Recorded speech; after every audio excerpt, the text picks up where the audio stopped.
আসসালামু আলাইকুম। Hello everyone, সবাই কেমন আছেন? আশা করছি অনেক বেশি ভালো আছেন এবং সুস্থ আছেন। আজকে আমরা এই ভিডিওতে কথা বলবো আইফোন 17 সিরিজ নিয়ে। ফার্স্টে আমরা জেনে নেব আইফোন 17 সম্পর্কে। আইফোন 17 এর প্রপার ডিটেলস সম্পর্কে আজকে আমরা জানতে চলেছি। আইফোন 17 এর ডিজাইন, ডিসপ্লে এবং ব্যাটারি, ক্যামেরা এবং পারফরম্যান্স সম্পর্কে আমরা জানবো, এবং আইফোন 17 এ নতুন কি কি ফিচার যুক্ত হয়েছে এবং কোন চিপসেট ব্যবহার করা হয়েছে সকল কিছু জানতে পারবেন এই ভিডিওতে। চলুন দেরি না করে ভিডিওটি শুরু করে দেওয়া যাক। ফার্স্টে আমরা কথা বলবো আইফোন 17 এর ডিজাইন এবং ডিসপ্লে নিয়ে। আইফোন 17 এসেছে নতুন রঙে, ব্ল্যাক, হোয়াইট, মিস্ট ব্লু, সেজ আর ল্যাভেন্ডার রঙে। সামনে রয়েছে সিরামিক শীট আর পেছনে রয়েছে রঙিন গ্লাস ব্যাগ। ডিসপ্লে হলো 6.3 inch super retina XDR OLED display, যেখানে পাবেন 120 হার্টজের প্রমোশন অলওয়েজ অন ডিসপ্লে আর সর্বোচ্চ 3000 নিট ব্রাইটনেস। সূর্যের আলোতে ডিসপ্লে ঝকঝক করবে। এখন কথা বলবো পারফরম্যান্স নিয়ে।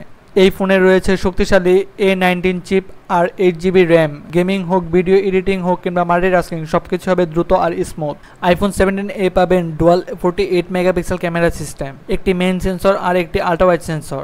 এর সাহায্যে পাবেন ক্রিস্টাল ক্লিয়ার ছবি, নাইট মোডে অসাধারণ পারফরম্যান্স আর 2x অপটিক্যাল জুম। সেলফির জন্য আছে 18 megapixel front camera, video call, selfie কিংবা ব্লগের জন্য একদম পারফেক্ট। ব্যাটারি চার্জিং, ফোনটিতে ব্যবহার করা হয়েছে 3692 mAh এর ব্যাটারি, যা দিবে লম্বা সময় ব্যাকআপ। ফাস্ট চার্জিং, ম্যাগসেলফ আর QI ওয়্যারলেস চার্জিং সবই সাপোর্ট করবে। অন্যান্য ফিচার, আইফোন 17 হলো IP68 ওয়াটারপ্রুফ ও ডাস্টপ্রুফ। এছাড়া থাকবে ডাইনামিক আইল্যান্ড, সর্বশেষ iOS 16 আর অ্যাপল ইন্টেলিজেন্স সাপোর্ট। সুতরাং যারা চান দারুণ পারফরম্যান্স, শক্তিশালী ক্যামেরা আর প্রিমিয়াম লুক, তাদের জন্য আইফোন 17 হতে পারে সেরা চয়েস। আপনারা কেমন মনে করছেন এই নতুন আইফোন 17? কমেন্ট করে জানাতে ভুলবেন না। ভিডিওটি যদি ভালো লাগে অবশ্যই ভিডিওতে লাইক এবং চ্যানেলটি সাবস্ক্রাইব করে দিবেন এবং আপনার ফ্রেন্ডকে ভিডিওটি শেয়ার করে দেখার সুযোগ করে দিবেন। ভিডিওটি এই পর্যন্তই। খোদা হাফেজ।